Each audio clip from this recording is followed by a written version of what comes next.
Solo recordar antes de dar el inicio al panel que en los asientos, detrás, hay 2 códigos QR. Uno para las preguntas, que no sé si sorprendentemente, pero comparado con el año pasado, se agradece la activa participación de los alumnos con muchas preguntas en cada panel. Las preguntas las recibe directamente quien está moderando. Y al lado de ese código QR está otro código QR que es para evaluar cada una de las actividades dentro del Conexión Empresarial, que también es muy importante porque nos permite también retroalimentar para la 5ª versión del Conexión Empresarial para el 2024 y poder corregir aquellas cosas de manera que sean muy útiles para la organización. Paso un dato como profesor de uno de los cursos que está acá. Este panel es clave y entra para el examen. Así que pongan mucha atención a las preguntas y a la conversación. Que les vaya muy bien. Joaquín, todo suyo.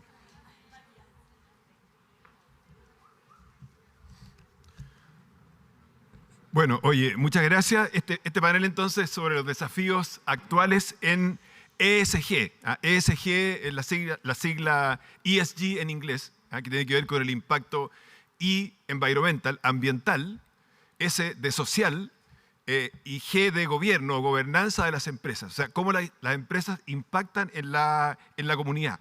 Por ejemplo, en la categoría ambiental, las empresas se trazan metas, digamos. Por ejemplo, contaminar menos, disminuir la huella de carbono, invertir en energías limpias, mejorar el manejo del agua, el manejo de la basura o de los residuos. Esos son los E, ambientales. Después, en los S, sociales, por ejemplo, apoyar a las comunidades locales con las que trabajan, que es muy importante, las condiciones de trabajo de las personas que están en la empresa, el tener equipos de trabajo más inclusivos, más diversos. Algunos ponen metas, porcentajes de mujeres en ciertos trabajos, etc. Y la G tiene que ver con el gobierno de la empresa o la gobernanza. Tiene que ver, por ejemplo, con transparencia en la información, tiene que ver con ciertas prácticas éticas de negocio. Por ejemplo, decir yo no voy a trabajar o no le voy a comprar a un proveedor que tiene a niños trabajando, por ejemplo. Eso se refiere a la gobernanza. ¿Y por qué los objetivos son importantes? Los objetivos ESG, bueno, porque lo más importante, ayudan a un futuro más sustentable y equitativo. También son una oportunidad de negocios, porque obviamente, suponte en el caso de Chile, se habla de que Chile podría tener una minería verde. A veces se critica la minería por el agua que consume, etc. Entonces, por ejemplo, una minería verde o un cobre verde significaría un cobre que, por ejemplo, usa agua desalada, agua de mar desalada que no compite con el consumo humano, con el consumo agrícola. O que usa energías renovables en su proceso de producción. O que los camiones mineros, que son muy contaminantes porque usan diésel, esos camiones con una rueda gigantesca, usan hidrógeno. Entonces ahí Chile podría vender, entre comillas, cobre verde. Y hay países que están dispuestos a pagar más si el cobre es verde porque significa toda la sustentabilidad detrás. O sea, también, de alguna manera, los objetivos ESG uno los puede mirar como una oportunidad de negocio. Y cada empresa debe proponerse, obviamente, sus propios objetivos. Suponte tú, no sé, a nivel mundial, Apple se propuso ser carbono neutral, o sea, cero emisiones, digo, probablemente emiten algo, pero desemiten otra cosa. Carbono neutral significa eso, el año 2030. O Coca-Cola Mundial se estableció como meta que va a reciclar el 50% al menos de sus botellas y latas a nivel mundial el año 2030. Esos son objetivos ESG. Bueno, para hablar del tema, tenemos un panel de lujo, la verdad. A Ricardo García ya parte de ustedes lo conocieron, porque acaba de dar una charla que todos me dicen que fue extraordinaria. Pero Ricardo García es ingeniero comercial de la Católica y magíster en economía. También hizo un máster en economía en la Universidad de California, en Los Ángeles. Desde el año 2011 es el gerente general de Pesquera Camanchaca. Leí en su página web que el lema es alimentando el mundo desde el mar, especialmente en el área de los salmones, los mariscos, la pesca silvestre, y ha ganado premios internacionales como la empresa más sostenible de la Alianza del Pacífico. Entonces vamos a conversar de eso. Anteriormente trabajó 20 años en el área de los seguros, principalmente. Luego tenemos a Soledad Ramírez. Soledad es la gerenta de Finanzas Sostenibles y Cambio Climático del Banco Santander. O sea, es exactamente la persona para hablar de estos temas. Es muy joven, pero igual cuenta con más de 20 años de experiencia en la industria bancaria. Estuvo antes en el Scotiabank varios años y ya desde hace 4 años está en el Banco Santander. También es ingeniera comercial de la Católica. Y finalmente tenemos a nuestro profesor, que ustedes lo conocen porque es profesor de la UDD, profesor e investigador Klaus Schmidt-Hebel. Klaus es consultor, asesor, conferencista internacional, profesor titular de Economía de la Universidad del Desarrollo, también de la Católica. Ha sido elegido el Economista del Año. Es uno de los más destacados economistas chilenos. Escribe regularmente también columnas muy interesantes en el diario en Economía y Negocios del Mercurio. Es director de empresas, director del banco BCI en este momento, y fue también economista jefe de la OSD. La OSD, esta Organización Mundial de Países en Desarrollo con sede en París. Bueno, vamos a empezar. Recuerden lo del código QR. Hay un código para las preguntas, otro código para evaluar el panel al final. En el código de las preguntas, si quieren, pongan el nombre también de quien hace la pregunta para poder identificarlo después. Vamos a partir.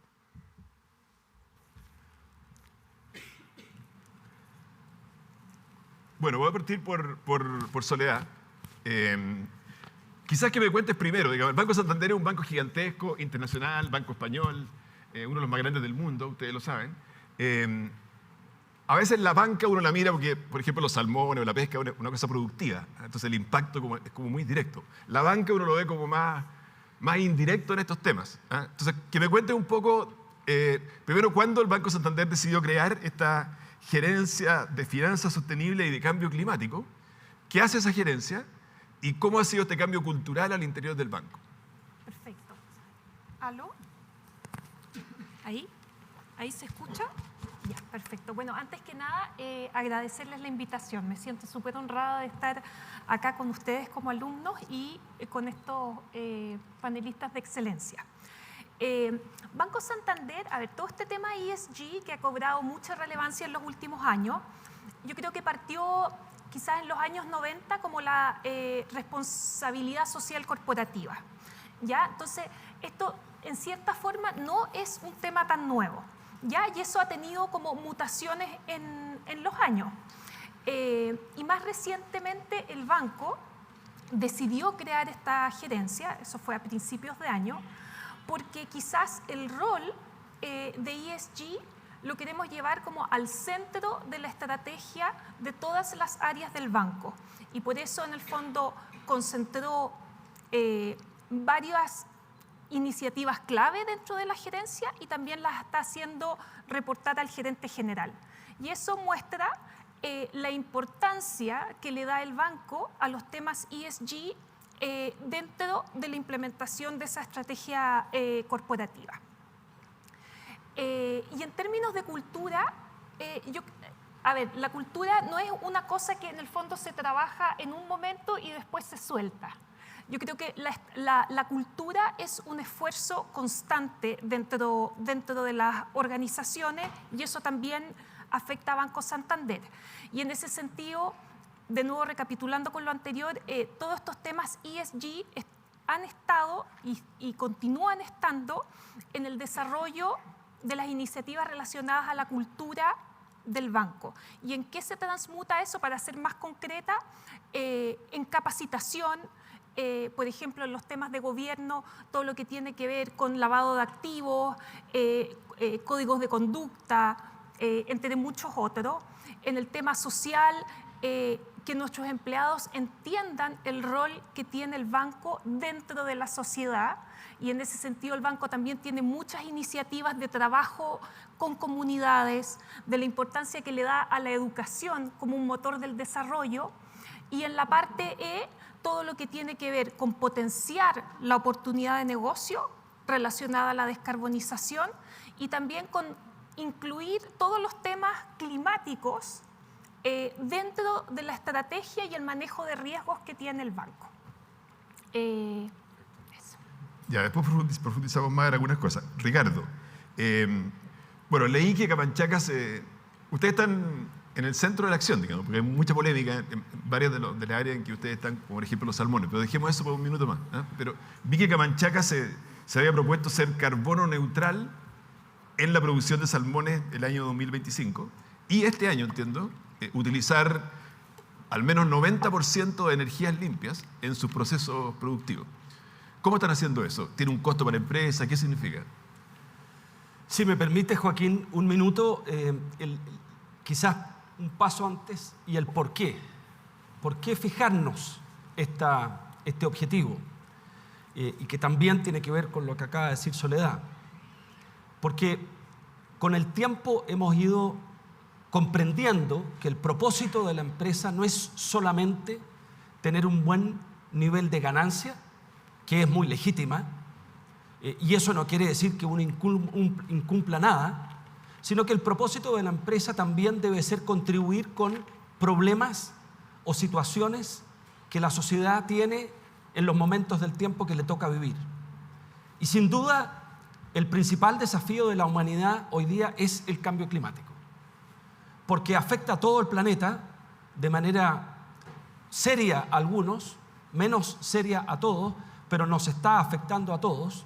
Y en ese sentido, la pregunta que hicimos en Salmones Camanchaca, poco antes de la COP25, o de la fallida COP25 en Chile, fue justamente cómo hacemos nosotros, como organización, como empresa, para contribuir en algo en este objetivo mundial, que es reducir las emisiones de gases de efecto invernadero.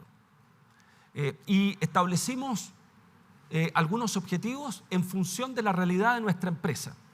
Y en ese sentido, el objetivo de ser carbono neutral tenía mucho que ver, cuando lo aterrizamos en el cómo, que es tu pregunta, con las características propias nuestras. ¿Dónde estaban los mayores consumos de energías de energías fósiles o de combustibles fósiles? ¿Y qué alternativas tecnológicas había o preveíamos iba a haber para poder sustituir eso?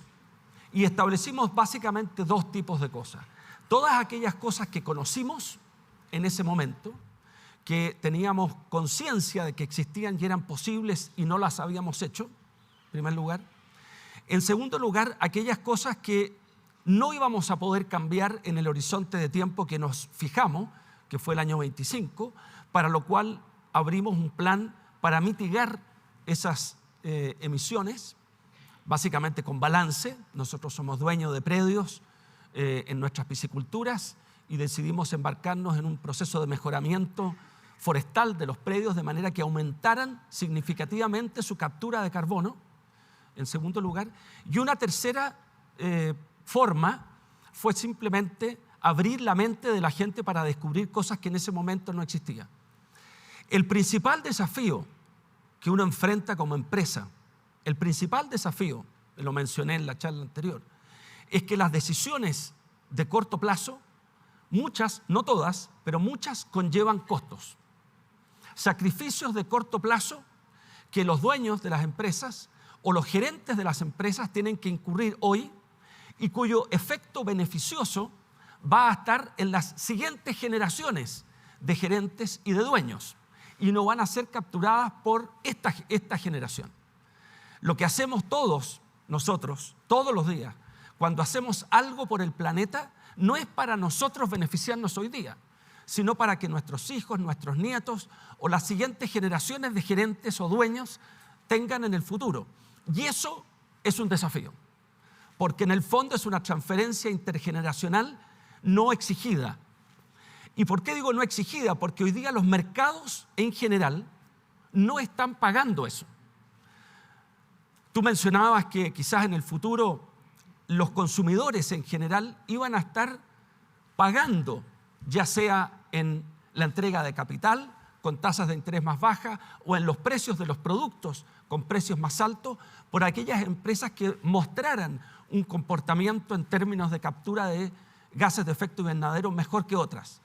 Eso hoy día aún no sucede y por lo tanto el beneficio está generaciones por delante y eso lo hace bien exigente. Gracias, Ricardo. Oye, Klaus, te voy a hacer una pregunta más general, tiene que ver un poco con lo que acaba de decir Ricardo también. ¿Cómo compatibilizar en el fondo el crecimiento económico con el medio ambiente? Porque queremos las dos cosas, ¿eh? Y de repente hay gente que se pasa para la punta y dice, no, aquí no me toquen nada. O sea, por ejemplo, en las discusiones de la Convención Constitucional anterior, de repente se decía, no, Chile no puede ser un país extractivista. Oye, pero ¿cómo? Si nosotros producimos cobre, producimos litio, el mundo necesita que se lo mandemos, porque ayuda al cambio climático. ¿Cómo? Entonces de repente hay gente como que se pasa para la punta y dice, no, aquí no me toquen nada, la naturaleza. Me tocó la semana pasada por televisión una cosa al revés, que es que en el sur, en Puerto Montt, la gente salió a favor de las salmoneras, digamos, a favor de su trabajo, en el fondo. Para decir, porque había un intento de que se dejara de producir salmones en ciertas zonas del país, ciertas áreas, entre comillas, protegidas. Y la gente del sur salió a decir, no, yo quiero que se sigan produciendo salmones ahí. Entonces, hay una tensión con esto. Ricardo lo decía, esto significa costos para la empresa, cumplir estos objetivos ESG, y muchas veces eso no son valorados por los consumidores, o sea, no se puede referir al precio, y hace más caro entonces los proyectos. ¿Cómo compatibilizar crecimiento económico con medio ambiente? Y si se puede o no se puede. Déjame responder tu pregunta, Joaquín. Esta pregunta me emociona, alumnas y alumnos, y por eso me tengo que parar. Esta pregunta, incluso para los que están en la última fila sentados allá, es la pregunta de este siglo XXI para ustedes más que para nosotros. La pregunta es ¿cómo compatibilizar desarrollo económico con sustentabilidad ambiental? Háganse esa pregunta e intenten responderla todos los días, en sus estudios, en sus casas, en su futuro trabajo. Esa pregunta, si la respondemos bien, nos va a salvar. Déjenme ilustrarlo por qué esto va así tan dramático. Acá hay dos alternativas frente a esa pregunta. Es decir, mire, esto del medio ambiente, el cambio climático, sustentabilidad, nos toca quizás a los bisnietos y por tanto no hacemos nada como humanidad. Y si no hacemos nada, no llegamos a fin de siglo. Ustedes no van a tener nietos o bisnietos. Yo no voy a tener tataranietos. Porque simplemente la vida vegetal, la vida animal, que ya hemos asesinado el 70% de todas las especies que son más grandes que insectos, están asesinados en un 70% del año 70, vamos a asesinar el restante 30% de acá a fin de siglo si no hacemos nada, y la vida humana se va a acabar. Los pocos que van a sobrevivir míseramente, escondidos en algún lugar que no se ha quemado entero, con incendios forestales y con acabamiento de la capacidad productiva mundial. Y por tanto, en realidad, en el largo plazo, como muy bien ilustró Ricardo, no hay trade-off, no hay conflicto entre lograr sustentabilidad ambiental y a su vez seguir desarrollándonos. Eso a nivel muy macro, muy planetario. A nivel micro, ¿qué significa esto? En su curso de oración de proyecto. Significa evaluar cada proyecto no solamente de acuerdo con su rentabilidad privada que tiene para quien emprende o invierte en dicho proyecto, como bien ilustró Ricardo también, sino que evaluarlo desde un punto de vista de sus externalidades que pueden ser positivas si es que contribuyen a mantener el medio ambiente, o negativas si es que dañan el medio ambiente o la sociedad en la cual está inserta la empresa. Y por tanto, ¿cómo se hace eso? Se puede hacer voluntariamente, como lo hace Camanchaca, como lo hace Santander, como lo hace el BCI, del cual yo soy director, el Banco BCI, o se puede hacer más obligado por correctas señales de mercado. También lo dijo Ricardo, las correctas señales de mercado ¿son qué? Son los precios, pero los precios corregidos por sus externalidades indirectas o directas sobre el entorno, sobre la sociedad. Y acá la pregunta es, ¿impuestos verdes? Sí, impuestos verdes si están microeconómicamente bien fundados en un estudio de las externalidades correspondientes. También implica que haya una inversión mucho mayor en programas públicos de subsidios e impuestos y gastos públicos en lograr más sustentabilidad. Pero también hay pésimas ideas. Déjenme ilustrarlo con esto del corto plazo y del largo plazo. Hubo un proyecto de ley, que no sé si todavía duerme el Congreso, quizás o alguno de ustedes sabe, de algunos iluminados congresistas que proponían cerrar todas las plantas de carbón de acá al 2023. El proyecto data al 2021, tengo entendido. Eso es suicida, porque implica tal costo económico para todas las familias chilenas en materia de ausencia de electricidad, precios altísimos y racionamiento, que es suicida y por tanto no debe hacerse.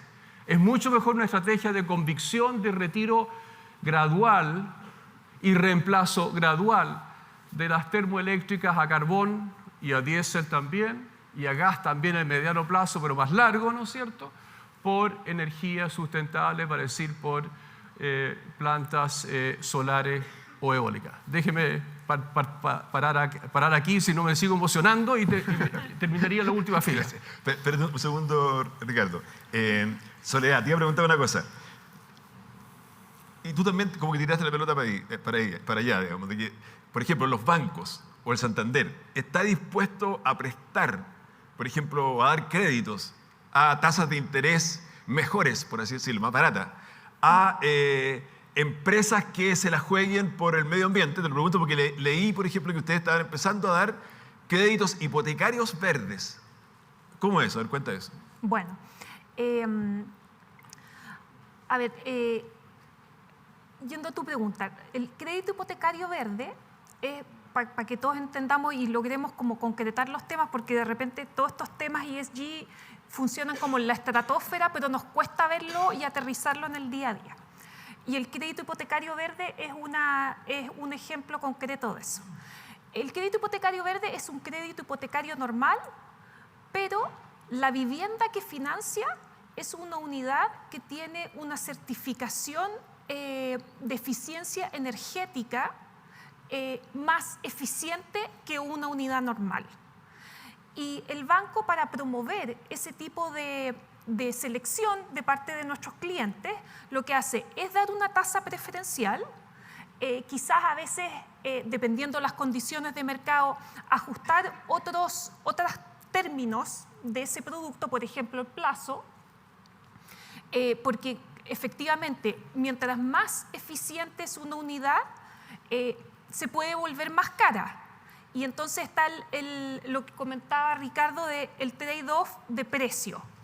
Y ahí solamente complementar que yo creo que también para tomar estas decisiones hay que meter todos los costos que uno asume al tomar una decisión de inversión. En este caso, quizás el costo upfront, que es la compra de la vivienda, es más cara, pero si uno después toma el costo mensual del ahorro de esa electricidad, entonces quizás esa unidad ya no es tan cara o incluso es más barata.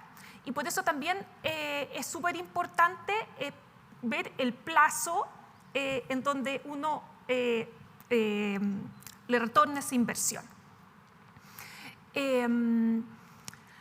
Después, nosotros también como Banco Santander tenemos una oferta de valor que es en productos verdes para cada segmento. Y entonces otro ejemplo de productos verdes es hacer financiamientos, por ejemplo, para empresas como la que lidera Ricardo, que están vinculados a ciertos KPIs de sostenibilidad, llámese de descarbonización, de seguridad, entre muchos otros. Y en el fondo pedirle a esa empresa que se comprometa con una mejora en el tiempo de ese financiamiento sobre esos KPIs. Y eso va asociado a una mejora en precio. ¿Es esa mejora en precio significativa? Probablemente no tan significativa. Pero en Banco Santander estamos convencidos y queremos promover ese tipo de soluciones a nuestros clientes porque, en conexión con lo que decía Klaus, esto es un proceso de transformación. No se puede hacer de un día para otro, pero en la medida que como banco y como sociedad apoyamos esas iniciativas, vamos transitando y nos vamos acercando a lo que queremos, que es ser una sociedad o una economía net zero. Y quisiera dar un ejemplo más. Sí. También en el banco cerramos una alianza con un proveedor de energía distribuida que se llama Solarity, que es parte del, o sea, está Brookfield Renewable Resources, que es un gigante de la infraestructura, es dueño de este operador local. Y lo que tiene de entretenido ese negocio es que nosotros llevamos esa alianza y este proveedor a nuestros clientes, ¿ya? Que básicamente, para que lo entiendan súper simple, instala paneles solares en las premisas de la empresa y cierra entonces un contrato de largo plazo para que esa empresa compre la electricidad, o sea, pague la electricidad.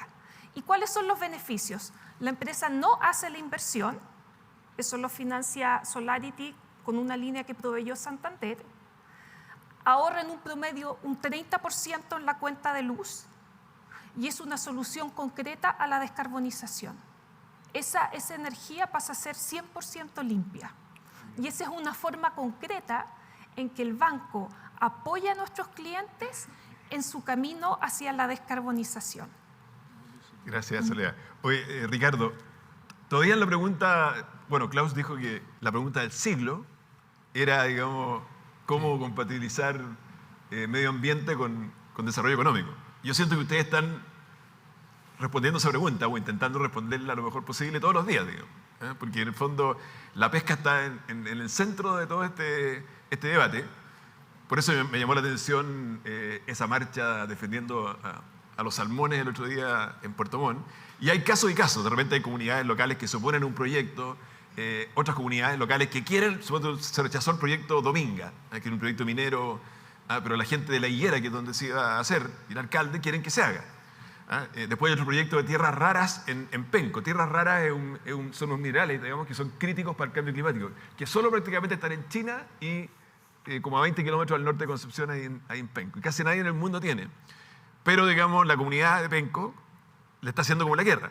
Entonces, ¿cómo ha sido tu experiencia en esa compatibilización? Y especialmente me llamó la atención que ustedes dicen, leí, que trabajaban con las comunidades locales en el sentido de pagar impuestos locales, contratar mano de obra local, porque muchas de las quejas son que estos proyectos llegan, instalan las torres eólicas, las torres solares, o los paneles solares, y después, claro, no se ocupa nadie aquí. O sea, especialmente tu relación con las comunidades locales. Oye, yo no voy a hacer menos, me voy a parar, porque ¿Te emociona? no soy profesor de la universidad, pero mi pasión va más allá. Yo primero voy a ayudar a Soledad, porque yo soy deudor del Santander. Mi primer trabajo fuera de la universidad fue el Santander. Y soy deudor, no yo, sino que Salmones Camanchaca, la primera compañía salmonera del mundo que suscribió un crédito vinculado a objetivos de sustentabilidad, Sustainability Linked Loan. Nuestro banco agente o nuestro banco principal es un banco noruego, el segundo banco es un banco holandés y el tercer banco es Santander aquí en Chile. Y en ese crédito hay dos dimensiones importantes, y con esto voy a responder la pregunta de Joaquín. La primera es, ¿qué tengo que hacer para llamarlo un Sustainability Linked Loan? Tengo que tener objetivos. Algunos son de I, de S o de G. Por ejemplo, en los medioambientales son 5 KPIs que están escritos en el contrato de crédito suscrito con estos 3 bancos. El primero es carbono neutralidad el año 2025 y eso implica que entre el año 17, que se suscribió el crédito, y el año 25 yo tenía que hacer una evolución en términos de la carbono neutralidad para llegar al 25 a ser carbono neutral. Primer indicador. Segundo indicador es el porcentaje de utilización de insumos reciclables o que la compañía reciclaba, para pasar de aproximadamente un 30% a un 60% reciclado. El tercer elemento era, muy importante, la tasa de accidentabilidad de los trabajadores. Nosotros somos una empresa industrial, trabajamos con gente en ambientes rudos, en lugares aislados, y por lo tanto hay accidentes. Y por lo tanto una tercera tenía que ver con la baja en la tasa de sustentabilidad. Había 2 más que son medidas todos los años, y en función de eso el grupo de bancos define si el spread que cobra sobre el crédito es el que habíamos acordado o se producen unas disminuciones. Como dice Soledad, disminuciones que son leves todavía, Y ahí viene mi punto de que el mercado todavía no está pagando, porque lo que está sucediendo con eso, cuando Soledad dice que es poco, y yo digo que es poco, de hecho peleamos mucho con los bancos en esa oportunidad, porque yo sostenía que tenía que ser más grande la rebaja de spread. Peleamos mucho, pero ¿y qué es lo que está sucediendo al otro lado? Recordemos que el banco es un intermediario. Es que los depositantes y los financistas de los bancos, que son los tenedores de bonos bancarios, que son los que ponen las cuentas corrientes en el banco, que son los que toman depósitos a plazo en los bancos, no están aceptando una tasa de interés más baja porque el banco utilice esos fondos para prestárselo a alguien que contribuya al cambio climático. Entonces, hay un sistema que se está desarrollando y que todavía nos parece insuficiente. Y es insuficiente por lo que yo les mencionaba. Los beneficios están muchas generaciones adelante y los costos están en el corto plazo. Entonces no hay tanta gente. Sin embargo, yo soy muy optimista, Klaus, con tu pregunta. Ustedes recordarán, Klaus, tú me vas a ayudar porque seguro que lo tocas en algún momento, el economista Malthus, que planteó un desafío apocalíptico para la humanidad hace 200 años, más o menos. ¿Qué dijo Malthus? Malthus dijo, mire, la población está creciendo y está creciendo tanto que nos vamos a quedar sin alimento, la gente va a morir de inanición y el planeta va a colapsar. Eso dijo Malthus y la gente le creyó. Y la gente le creyó. ¿Y qué pasó? No tengo la estadística. Me gustaría tenerla. Me falta solamente Google aquí para darles la respuesta, pero ustedes la pueden ver ahí más rápido que yo. ¿Cómo ha aumentado la productividad por hectárea en la agricultura en el mundo en los últimos 100 años? ¿100 veces? ¿50 veces? Es decir, ese es un ejemplo solamente. La inteligencia del ser humano, la creatividad del ser humano, la necesidad del ser humano, la ambición del ser humano va a dar la respuesta a eso. No la conozco exactamente ni el cómo ni la velocidad, pero yo confío en el ser humano, confío en el motor que tiene, esas ganas de ser mejor, esas ganas de ganar, esas ganas de superarse en la adversidad. Eso va a hacer que irrumpan en los próximos años y en las próximas décadas soluciones para que tú, Klaus, tengas tataranietos. Muchas gracias. Muchas gracias, Ricardo. Oye, Klaus, dos cosas. Primero hay una pregunta de un alumno aquí que dice, ¿de qué sirve ser sustentable?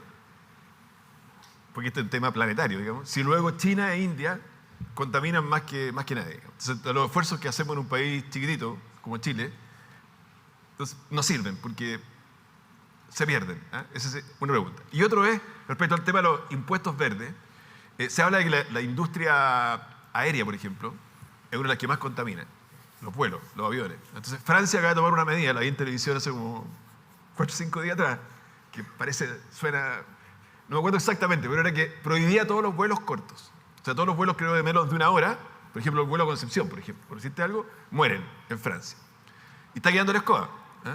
Porque toda la gente está alegando, está diciendo que, pero ¿cómo? Ahora resulta que ¿cómo me voy? Me tengo que ir en auto, el auto también contamina, o me tengo que ir en, bueno, ojalá se vaya en tren. O sea, no sé, están subiendo los costos de otras cosas. Entonces, ¿cómo es ese tema y el de los esfuerzos chilenos versus gigantes que están contaminando igual? La pregunta sobre si Chile tiene que hacer cambios y que Chile solamente emite el 0,1, 0,2, profesor Ego es experto en temas ambientales, así que 0,1, 0,2% de lo que se emite anualmente, o por día, o por nanosegundo, en gas de efecto invernadero lo aporta Chile. Entonces, ¿por qué Chile va a hacer algo? ¿Por qué no mantiene sus plantas de generadoras a base de carbón o gas natural o diésel? ¿Por qué no mantiene abiertas si que realmente el aporte de Chile es tan pequeñito? Porque somos pequeños. El argumento es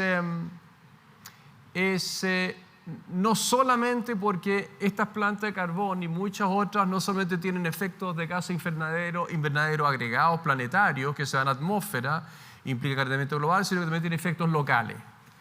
Véase ENAP que cerró, ¿no es cierto? Fue ENAP que cerró hace una semana atrás su planta en Ventana. Y Ventana, zona sacrificio, entre comillas, no me gusta mucho el término, pero obviamente había externalidades locales también. Segunda respuesta es porque no podemos pararnos frente a ningún foro internacional alegando contra los chinos o los indios si es que nosotros también no somos parte de un esfuerzo global de países pequeños y medianos y grandes por hacerlo. Tercero, llegamos al fin de siglo, ustedes tendrán nietos y tataranietos si es que el ritmo de transformación productiva y patrón de consumo, el mismo en los últimos años. Lo que yo he leído, y he leído harto sobre el tema, no tanto con el profesor Edwards, pero he leído harto, es que no llegamos. Es decir, tenemos que acelerar la velocidad de la transformación tecnológica, tenemos que, mucho más rápido como sociedades, en Chile, en China y en Estados Unidos, adoptar impuestos verdes y hacer que los precios reflejen las verdaderas externalidades y por tanto todo el costo social, ambiental y productivo directo que cuesta generar los productos y los servicios que nosotros consumimos. Entre paréntesis, yo creo que estamos avanzando en algunas dimensiones más rápido de lo anticipado. La palabra ESG en el mundo corporativo, quizá en Santander, en el BCI te aseguro que no existía hace 5 años. El mundo corporativo chileno no. El resto del mundo quizás hace 7 años estaba empezando, nosotros recién hace 5 o 4 años. Hoy día transformación a nivel de empresas grandes que transan en bolsa, donde ustedes invierten a través de la AFP o individualmente, ¿no es cierto? Esa transformación es mucho más rápida de lo que yo anticipaba. Pero en materia de precios y corrección de precios y programas del gobierno en materia de sustentabilidad ambiental, no solamente cambio climático, sino también preservación de biodiversidades que la estamos quemando literalmente a diario en todo Chile a través de incendios forestales intencionales en su gran mayoría, o a través de protección de reservas naturales privadas o públicas, ¿no es cierto? No estamos haciendo lo suficiente. Y por tanto no llegaremos si no aceleramos el tranco a nivel de políticas públicas, a nivel de impuestos verdes, a nivel de iniciativas privadas, que permee esto también hasta la última pyme del país. Es una tarea importantísima de adoptar un marco ESG. Déjeme complementar, Joaquín, una cosa muy importante y muy valiosa que dijo Soledad, que es como los bancos hoy día, todos los bancos en Chile se están enfocando en carteras de inversión y carteras de créditos verdes, y el ejemplo que dio es maravilloso sobre los créditos hipotecarios verdes que hace Santander, creo que es bastante único todavía en la banca chilena. La pregunta es, ¿cómo financian eso los bancos? ¿Es básicamente un regalo, un subsidio de darle un crédito más bajo que el crédito a la vivienda no verde o no certificada verde o sustentable? No. La contrapartida de eso, y que Soledad no mencionó, pero seguramente lo mencionaría, pero yo me anticipo, le robé la palabra, es de que el financiamiento de esto no es vía depósitos, porque el depositante del Banco Santander o el BCI o que sea, no distingue, y le da muchas veces lo mismo, él quiere una tasa alta retorno, y va a ser muy pocos los depositantes que van a estar dispuestos, ¿no es cierto?, a una tasa menor, sabiendo que ese depósito financia un crédito verde del Santander o del Banco BCI. Pero los inversionistas, especialmente los grandes, en bonos bancarios, en los bonos que emite el Santander, el Itaú, el Scotia, el Chile o el BCI o cualquier otro banco en Chile y fuera de Chile, hoy día diferencia. Y acá la pregunta del siglo. ¿Cuánto creen ustedes, sí, usted alumna que está tipeando allá y mandando un mensaje a su pololo, cuánto cree usted, no me está mirando la chica, pero bueno, cuánto cree usted que un bonista internacional que invierte en bonos verdes está dispuesto a sacrificar en términos de rentabilidad de dicho bono si es que sabe que el banco, un banco serio, Santander, BCI por supuesto, le asegura que esa platita, ese bono, esos $1.000 millones van a financiar créditos verdes y solamente verdes y no créditos a una generadora a base de carbón? 40 puntos base la respuesta del mercado hoy día. 40 puntos base es harta plata que está dispuesto el bonista a aceptar como retorno menor que si él agarra los mismos 1.000 millones o un conjunto de inversionistas y lo meten en un bono no verde emitido por un banco no verde o en la cartera no verde de un banco que tiene ambos tipos de financiamiento. Eso es notable, pero no es suficiente. 40 puntos básicos no es suficiente. Y esperamos que esto aumente un poco más en el futuro, pero también apoyado en las señales de mercado corregidas por impuestos y subsidios correctos. ¿Y Francia y los vuelos cortos? ¿Qué piensas tú? Francia y los vuelos cortos. No sé.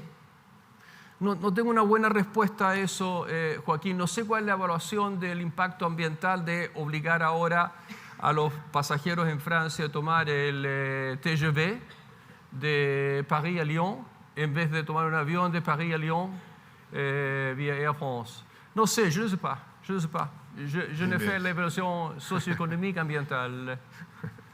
Merci. Soledad.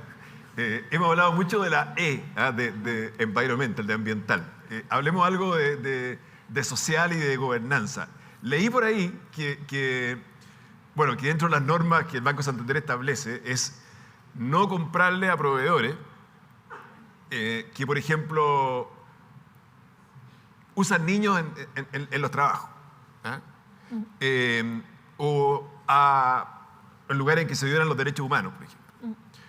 Y entiendo que en el Santander, otra persona del banco me sopló a mí que habían sacado de la lista de proveedores a alguien que ocupaba niños en el trabajo hace poco. ¿Podrías contar tú de qué se trata eso? Sí, y eso yo lo amarro más al tema social y de gobierno, efectivamente, como dice Joaquín. Nosotros en Santander, así como estamos tratando de potenciar este negocio, lo estamos tratando de hacer en forma responsable. Y por eso cualquier transacción que pasa o que se va a calificar como ESG pasa por un panel que, dependiendo la cuantía de la transacción, puede ser un panel local de expertos o un panel global de expertos. Y en este caso, un proveedor de paneles solares, y te agradezco, Joaquín, por el ejemplo, porque eso hace ver... ¿Chileno? No es chileno. No hacemos paneles solares en Chile. Este proveedor, que si bien es un proveedor de paneles solares, y eso es verde, el banco también revisa otros parámetros, ¿ya? Como el que indica Joaquín, en el fondo cuáles son las condiciones de trabajo de los trabajadores, si emplea mano de obra infantil o no, y como resultado de esa revisión que se hizo a ese proveedor particular internacional, el banco decidió que en el fondo no quería operar con esa contraparte, ¿ya? Y eso en el fondo da cuenta de la responsabilidad que estamos tomando como banco en este tipo de materia, que es bastante rigurosa, y en el fondo ahí estamos tratando de hacernos a la taxonomía europea, que hoy día es más avanzada que la local, y tratamos en el fondo dentro de todas las jurisdicciones donde el banco tiene operaciones de hacernos a ese estándar internacional, que no solamente mira el uso de fondos, sino también los otros aspectos que confluyen en cómo opera ese negocio. Perfecto. Ricardo, aquí hay dos preguntas que mandan los alumnos. Uno es, ¿de qué manera ustedes, Camanchaca, se comunican con las comunidades, los lugares en que operan? Y especialmente, ¿cómo enfrentan a las comunidades ambientalistas, digamos? ¿Cómo esa conversación y esa negociación? Y también, espérate, había alguna sobre la protección. ¿Qué medida ha tomado Camanchaca respecto al Tratado de Alta Mar de las Naciones Unidas para alcanzar la meta 30-30? O sea, que el 30% de los océanos se convierte en área protegida. Interesantes preguntas. Me acompaña aquí en esta mañana Sergio Yacaman, gerente de Sostenibilidad Social y Relaciones con las Comunidades, un cargo que creamos hace un año, Sergio, y que vino a reforzar a los equipos que en cada una de las localidades donde nosotros operamos tienen la misión de relacionarse con las comunidades. Cuando hablamos de comunidades, yo recuerdo algo que como director y después presidente de AmCham me tocó vivir cercanamente, que fue el premio al buen ciudadano empresarial o al buen ciudadano corporativo. Ese concepto del buen ciudadano corporativo es un concepto bien interesante, distinto de la responsabilidad social. Es la empresa, la organización es también un vecino. Y como los vecinos, tiene que relacionarse con las comunidades. Por varias razones. En primer lugar, nosotros empleamos a mucha gente de las comunidades y privilegiamos el empleo de las comunidades. Por lo tanto, muchas de las personas de las comunidades, típicamente en lugares más apartados, nosotros no operamos en Santiago, sino que operamos en general en ciudades pequeñas o en pueblos, a veces en lugares inhabitados.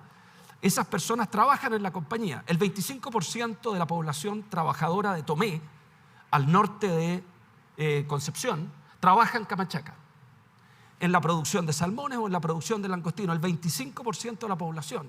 Entonces, cuando hablamos de comunidades, hablamos de nuestros trabajadores. Entonces, ¿cómo nos vinculamos con las comunidades? En primerísimo lugar, con nuestros trabajadores. En el vínculo con los trabajadores, y por eso que los climas organizacionales, el NPS, Net Promoting Score, de los trabajadores con su propia empresa, son KPIs fundamentales que los seguimos año a año. Eso con las comunidades. Y tenemos personas, equipos, que han identificado a los grupos de interés que están cercanos en las comunidades. Hemos definido ya en casi todos los lugares quiénes son los responsables de vincularse con esos distintos grupos de opinión y estamos haciendo un seguimiento y eso es justamente una de las responsabilidades de Sergio. Dejamos la palabra comunidades y abordo el tema de los ambientalistas. Aquí hay que distinguir dos cosas. En primer lugar, y voy a ser un poco descarnado en lo que voy a decir. En primer lugar, las organizaciones, fundaciones e instituciones que tienen un genuino interés en contribuir a la mejora medioambiental y en ayudar al mundo en transitar hacia una mayor amistad con el medio ambiente. Destaco entre esas la principal, la WWF, una organización internacional muy conocida por su oso panda. Gran colaborador, contribuyente, exigente y, entre otras cosas, al alero de la WWF surgen dos certificaciones muy importantes para la acuacultura y para la pesca. El Marine Stewardship Council, MSC, que es la certificación internacional más exigente para las pesquerías del mundo, y la Aquaculture Stewardship Council, ASC, que es la certificación más exigente que hay en el mundo en materia medioambiental y social para la acuacultura. Ambas surgidas de diálogos entre la industria y organismos multilaterales, incluido la WWF. Esa gente hace un estupendo trabajo. Y después tenemos grupos de interés escondidos detrás de organizaciones, comillas, no gubernamentales, que lo que quieren es un mundo sin humanos. Ellos querrían tener una parte importante del mundo que no estuviera habitada. Algunos, con algunos nombres que no voy a dar, aunque me lo pregunten, financian organizaciones para disminuir la actividad económica en ciertos lugares, de manera de que los millonarios puedan venir a pasearse por lugares prístinos, que no haya ningún ser humano ni ninguna cosa que obstaculice la visión. Y son cientos de millones de dólares de multimillonarios que financian ese tipo de cosas. No son todos, pero hay algunos. Entonces, como en todo en la vida, está el bien y está el mal. Y está el bien y está el mal en los hombres y en las mujeres, y está el bien y está el mal en las ONG. Nosotros trabajamos estrechamente con los que quieren genuinamente hacer algo por mejorar la gestión medioambiental de las empresas. Perdóname, Joaquín, ¿y la última parte? La protección del 30% del mar. A ver, esta es una pregunta apasionante que tiene que ver con lo que Klaus mencionaba de la discusión hace aproximadamente 10 días atrás en el Congreso, en la sala mixta. Es la meta 3030 de Naciones Unidas. Sí. Chile es el segundo país en el mundo que tiene más zona marina protegida en el planeta. Nosotros tenemos el 40% de nuestro mar protegido. No hay ninguna país... ¿Qué significa protegido? Significa que ha sido una zona determinada, georreferenciada, definida como un lugar de protección. ¿Y ahí nadie puede entrar? No, claro que pueden entrar, porque los buques entran, en fin, y se mueven, hay actividades. En algunas de estas áreas protegidas, por ejemplo, un parque marino donde hay constatación de que en ese lugar hay una fauna o flora extraordinariamente rica, en esos lugares no se permite nada. En otros lugares son áreas protegidas donde se dan concesiones para actividades económicas limitadas.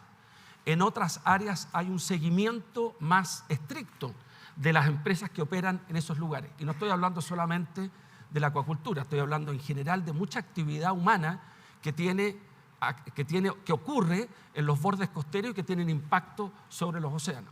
Nosotros somos un país de gran protección al océano. 40%, como digo. Le voy a hacer una pregunta a Klaus y a Soledad, porque el que lo quiera tomar. Dice, de un alumno también. En materia de disminución de impuestos, ¿cómo se acerca Chile a entregar beneficios a las personas que promueven la sustentabilidad? Me desarrollo en la industria de la construcción y hago lo posible por construir lo más verde que se pueda. No veo reflejado en mi facturación o impuestos mi esfuerzo económico por acercarme a ser ecosustentable. ¿Qué se le podría decir? Bueno, yo creo que esa pregunta la puede contestar Klaus mejor que yo. Pero ustedes son los que dan los créditos verdes también. Yo creo que ahí está el tema precio, que hoy día los precios, se ha comentado ampliamente hoy día, que los precios no recogen todas las externalidades ni positivas ni negativas. Y ahí yo creo que también el sector privado también tenemos un desafío, ¿ya? De ir buscando formas de hacer crecer este tipo de iniciativas. ¿Ya? Obviamente tiene que continuar siendo rentable. Hay que aterrizar las cosas a la realidad. Pero yo creo que hay espacio, y en la medida que el sector privado le pongamos foco a las cosas y vamos dando un paso a la vez, yo creo que se puede avanzar en ese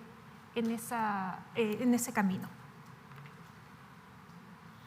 Yo creo que Chile tiene mucho por hacer en materia no solamente de los impuestos y corregir los precios. Como dijo alguien por ahí en su pregunta, que Joaquín leyó, ¿no es cierto? Nuestro impuesto, que financian muchas cosas, financian algunos programas sociales buenos, muchos programas sociales malos por inefectivos e ineficientes, algunos programas ambientales muy buenos e importantes, como es tratar de meterle algunas lucas a los parques nacionales para mantenerlos, son muy pocas lucas, insuficientes, marítimos o terrestres. Pero también hay muchas políticas malas porque eventualmente son transferencias a una ONG que pide cosas tontas, como ilustró Ricardo. Entonces hay una tarea enorme de eficientar nuestro sector público en general, en su gasto en programas. La estructura de impuestos nuestra deberíamos corregirla y ciertamente no en la dirección de la propuesta tributaria, que como he dicho públicamente fue el peor proyecto que algún país de la OECD ha inventado desde que la OECD existe, que fue el proyecto tributario del ministro Marcelo el año pasado. Esperemos que algo mejor salga ahora de diálogo con partidos políticos con el sector privado. Hay tareas enormes en el sector público por acometer. En lo ambiental hay muchísimo. Se mencionó también, creo que en tu pregunta, ¿qué podría hacerse para incentivar más al sector privado? Sobre esto, solamente quiero decir de que esto requiere una política integral, de incentivar más al sector privado por la reducción de impuestos territoriales que hoy día parcialmente existe, pero eso es todo, pero especialmente para mantener reservas privadas o aportar donaciones a proyectos públicos o privados ambientales. Nosotros estamos destruyendo nuestra riqueza o capital natural a una tasa alarmante en todo el país en forma intencional, como son los incendios forestales, que entre paréntesis es la peor fuente de gas de efecto invernadero en aquellos años donde hay mucho incendio. Chile tuvo un pic de emisión de gas de efecto invernadero el año 2017-16, segundo gobierno de la presidenta Bachelet. No fue culpa de ella ni su gobierno, pero en ese momento hubo ataques terroristas desde Concepción hasta la cuarta región, quemando buena parte de cobertura vegetal de matorrales y de bosques nativos y no nativos en toda esa zona, y eso implicó una emisión de gases de efecto invernadero que se mide efectivamente con un pico en toda la historia chilena. Ese es un ejemplo y muestra que el problema es complejísimo. No es solamente impuestos y subsidios, gasto del gobierno, es también efectividad del Estado para prevenir y, si no se puede, reprimir y castigar a la docena de personas que en una región, y en muchas regiones son muchas docenas, que le prenden fuego a los campos, muchas veces de los más pobres, pero también a plantaciones forestales pequeñas, medianas y grandes, a las casas, a las capillas o a las escuelas de Chile. Entonces, eso es parte de una política pública que no solamente es, de un punto de vista de seguridad física mínima para los chilenos, necesaria y urgente de mejorar, sino que también tiene externalidades ambientales muy severas. ¿Sí? Si me permites un punto solamente sobre eso, y voy a salirme un metro de mi área, y que tiene que ver con los impuestos, porque ustedes deben haber leído en estos días, no sé si ayer o hoy día, el inicio de la reflexión respecto a los impuestos verdes que tú mencionabas. Aquí uno de los principales riesgos que yo pienso existen en los impuestos verdes es que sean eso, impuestos. Porque el tío Sam, es decir, el fisco, tiene siempre hambre por más recursos. Y uno de los riesgos de los impuestos verdes es que tengan un propósito recaudatorio. Nosotros, creo yo, como país deberíamos hacer un pacto ambiental de que los impuestos verdes no sean con fines recaudatorios y que cada impuesto verde para una actividad que genera una externalidad negativa en el sentido medioambiental tenga la contraparte del subsidio, de la actividad que tiene un beneficio medioambiental. De manera que el fisco no esté mirando a quién le pongo impuesto para ver quién paga más, sino que a quién le pongo impuesto para ver quién, comillas, contamina más y lo derivo a quien contribuye con el medio ambiente. Si hubiera un pacto de ese tipo, estoy seguro que podríamos alterar los precios relativos de manera mucho más eficiente. Por ejemplo, yendo a mi acompañante aquí, eliminando el impuesto a timbres y estampillas a todos los créditos que tengan un propósito medioambiental favorable. Ahí sería una cosa muy concreta. El impuesto de timbres y estampillas que cobran los bancos por todos los créditos o todas las emisiones de bono o cualquier crédito es sustancial. Para las pymes eso es bien importante. Si uno eliminara ese impuesto para aquellos que con una certificadora van a generar un beneficio medioambiental y lo recaudara con aquellos que hacen un daño medioambiental o un impacto medioambiental, uno podría equilibrar esos precios de manera más acelerada. Pero eso lo cobra el gobierno. Nosotros recaudamos. No, por supuesto. ¿Pero cuánto es? No es tuyo, por supuesto. Klaus. Ricardo, acá se pone interesante porque difiero en ambos puntos de ti y radicalmente. Fantástico. Número uno, earmarking de impuestos para ciertos fines superiores. Creo que está en nuestra Constitución y Joaquín lo debe saber mejor que yo, pero la Constitución actual no permite el earmarking por una razón de sana gestión de las finanzas públicas. Tú colocas tus impuestos, los recaudas, muy recaudatorios, poco recaudatorios, los recauda y luego tienes un programa de gasto aprobado por el Congreso. Lo que dice Klaus es que no se permite en la Constitución un impuesto para un fin específico. O sea, exacto. Yo no voy a subir este impuesto para darle esta plata a tal. Eso no está permitido. Y yo creo que recaudación y general y después se ve lo que creo que la experiencia de Chile, que tiene excepciones en esto, hoy día hay algunos impuestos que están destinados, al menos en principio, a ciertos fines, es buena. Es buena desde la Constitución del 1980 en adelante. Que es uno de los rasgos muy positivos, tiene varios, la Constitución actual del 1980, otros no tan buenos, eso es otro tema. Y el segundo principio que tú dijiste, que no colocar impuestos que sean recaudatorios. Yo creo que eso es una discusión independiente. Déjame darte un impuesto verde muy necesario, en el cual tenemos un atraso de 20 años, porque no lo estamos colocando a un nivel suficiente y que es súper recaudatorio.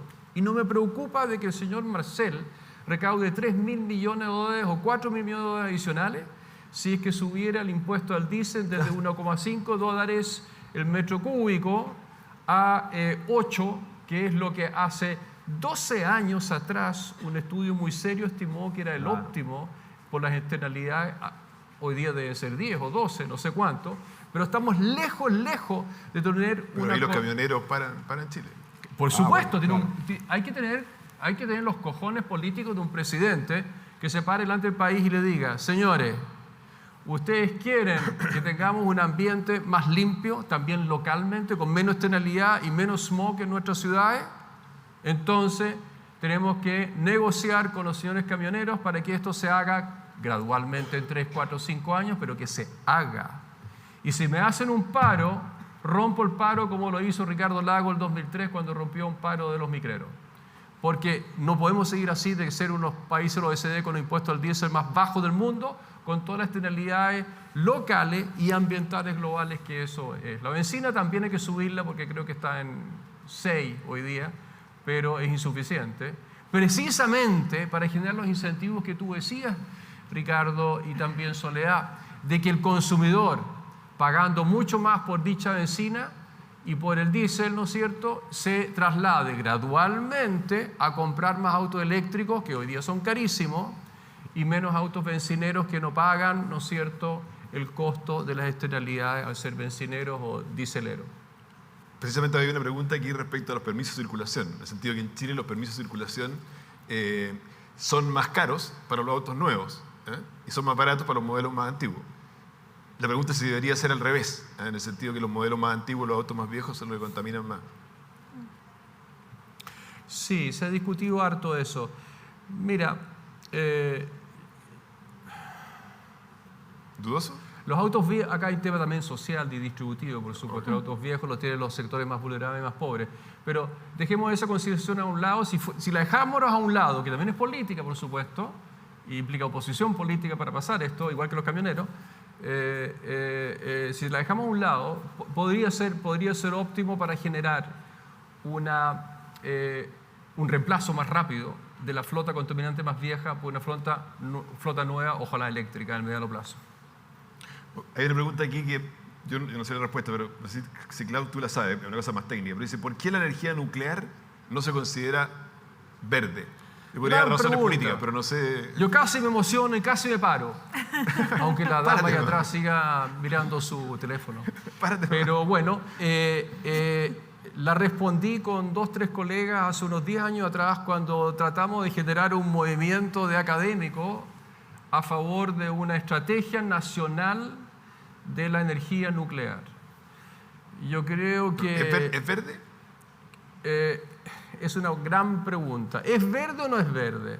Tiene aspectos sumamente verdes, y eso es de que el uso de la energía nuclear no genera emisión de gases de efecto invernadero parecido a la quema de hidrógeno verde o los combustibles, los e-fuels, ¿no es cierto? Pero, perdón, la quema de los e-fuels sí produce gases de efecto invernadero porque compensan su captura previa. Pero el punto es de que hay un riesgo ambiental que se hace con los depreciados RODs de los elementos básicos que generan energía nuclear, y eso hay que guardarlos con mucho cuidado en tremendos hoyos de tierra, ex minas de sal o algo así, aislarlo muy bien, y siempre hay un riesgo de que eso contamine y salga para afuera. Eso es un riesgo ambiental. El otro riesgo ambiental, por supuesto, es de un accidente en el uso, porque puede haber un meltdown como lo hubo en Ucrania, ¿no es cierto?, hace 15 años. Hoy día, bajo las condiciones de la guerra genocida que está librando Rusia en Ucrania, Zaporizhia, la central nuclear, también podría eventualmente ser bombardeada y, por tanto, generar un desastre nuclear de mayúsculo en Europa. Esos son los riesgos, pero no la certeza. Y en ese sentido yo creo que con tecnología moderna, con eso termino la respuesta, Joaquín, con tecnología moderna, francesa, americana, japonesa, actual, ¿no es cierto?, podría perfectamente considerarse una estrategia que incluye al menos un componente de producción eléctrica a través de centrales nucleares. Gracias. Oye, vamos a tener que ir terminando. Le voy a dar 1 minuto a cada uno. Voy a leer algunas preguntas. Tomen la que ustedes quieran o una reflexión final. Por ejemplo, aquí hay una pregunta. Está bien los autos eléctricos, pero ¿qué opinan de toda la contaminación que lleva a crear un auto eléctrico? Después, ustedes hablaron del impuesto al diésel. Entonces, otra pregunta dice, ¿un impuesto al diésel no elevaría los precios de todos los productos, llevando una canasta básica todavía más cara? Otra dice, ¿por qué no redistribuir el impuesto verde de los combustibles a mineras, aviones, en vez de que lo paguen las personas? ¿Ah? Porque si ellos contaminan, que ellos paguen ese impuesto. Después, es posible que el mayor problema de la reducción de la huella de carbono, en vez de la falta de tecnología, sea la falta de disposición de la sociedad para implementar esta tecnología. Y hay una pregunta aquí que hacen en conjunto Consuelo Tapia e Ignacia Yadar, que dice, ¿cómo afectan estas decisiones relacionadas al medio ambiente y sustentabilidad con la ética de la empresa y sus valores? 1 minuto aquí para cada uno para que redondee un poco la idea final o tome alguna de estas preguntas si quiere. Ricardo. Yo me quiero quedar con algo que mencioné, que es el propósito. Ustedes, jóvenes, van en pocos meses o quizás pocos años salir al mercado laboral, van a buscar trabajo, van a emprender. Aquí me he topado ya con algunos emprendedores que se me acercaron y van a desarrollar sus vidas. Ustedes tienen mucho que hacer por esta pregunta fundamental que mencionó Klaus, porque yo estoy convencido de que los desafíos que enfrenta la humanidad en los próximos años se pueden abordar y se pueden resolver. Y eso se puede hacer con la inteligencia, la capacidad humana. Ustedes son el futuro, ustedes tienen la responsabilidad de pensar, de crear, de innovar, para que las preguntas que quizás otros hoy no tienen, ustedes encuentren respuestas en el futuro. Esto no son decisiones fáciles, no son decisiones de corto plazo, y la principal responsabilidad recae en los jóvenes. Ustedes tienen una enorme responsabilidad en las próximas décadas. Gracias, Ricardo. ¿Soledad? Después de esas palabras, ¿qué puedo decir? Pero quizás mi reflexión es la misma y la voy a repetir porque ustedes no sé cuántas personas hay acá, probablemente 150, 200 al ojo. Son estudiantes de ingeniería comercial. El que estén acá hoy día es un privilegio para ustedes y eso, en mi opinión de las cosas, conlleva una responsabilidad tremenda. Y esa responsabilidad la tienen que tomar, es lo que llamamos el accountability, que nadie les recuerde.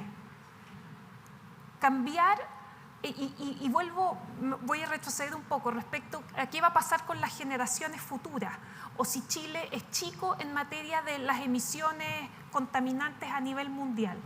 Si todos pensamos en que somos chicos, yo creo que el destino está más o menos escrito. Es responsabilidad de cada uno de ustedes en las decisiones diarias y en unos años más, cuando se incorporen al mercado laboral, hacer un cambio en las cosas. Y eso es difícil. Es difícil tener la energía, la convicción y sobre todo la consistencia para que cada uno, cada día, tome una decisión de hacer las cosas lo mejor posible, no solamente para uno, sino para todos los que nos rodean. Entonces los dejo con esa tarea, tómenla porque es un desafío tremendamente bonito. Yo me sumé a ese desafío hace poco y soy una convencida de que las cosas se pueden hacer diferentes, así que solamente invitarlos a tomar esa posta. Gracias, Soledad. ¿Klaus? Muy bien, lo que dijeron los colegas lo suscribo plenamente. Con un elemento de preocupación. Mi diagnóstico es que al ritmo que estamos avanzando a nivel de las empresas en ESG, a nivel de los consumidores y especialmente a nivel del Estado en dar las políticas correctas y ser eficientes, no llegamos. Al ritmo actual no llegamos, porque cada año los datos duros que nos proveen los meteorólogos, los biólogos, los químicos, los físicos, son peores de lo que ellos mismos anticipaban en los informes de IPCC o IPBES 2 años antes o 4 años antes. El calentamiento global meta era llegar al 2050 con 1,5 grados adicionales. Y se suponía que íbamos a llegar a más 1 grado entre el 2025 y el 2030 en el escenario base del penúltimo informe IPCC. Hoy día llegamos a 1,2 grados más. Cada décima de grado implica miles de hectáreas más quemadas,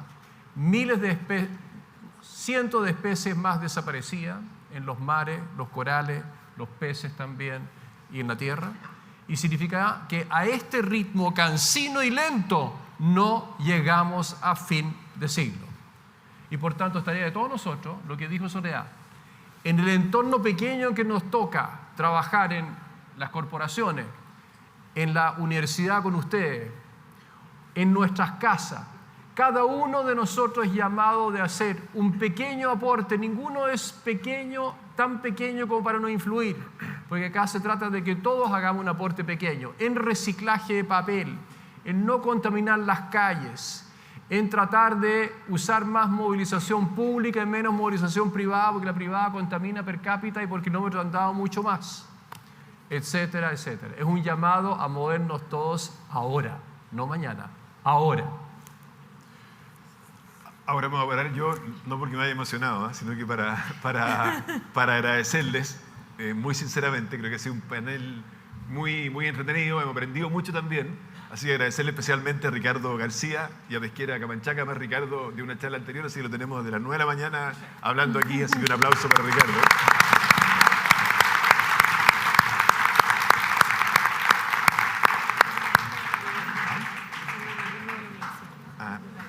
Oye, este es un detalle de una alumna de la UDD. Muchas gracias. Ay, pero qué tiempo. Oye, agradecer en forma muy especial también a Soledad Ramírez y al Banco Santander. Gracias, Soledad. Muchas gracias, con todo placer. Y un agradecimiento muy especial también a nuestro profesor Klaus Smith-Heber. Muchas gracias, Klaus. Muchas gracias, Joaquín. Muchas gracias. Gracias. Chao. Gracias por la invitación. Gracias a ustedes. Nos vemos.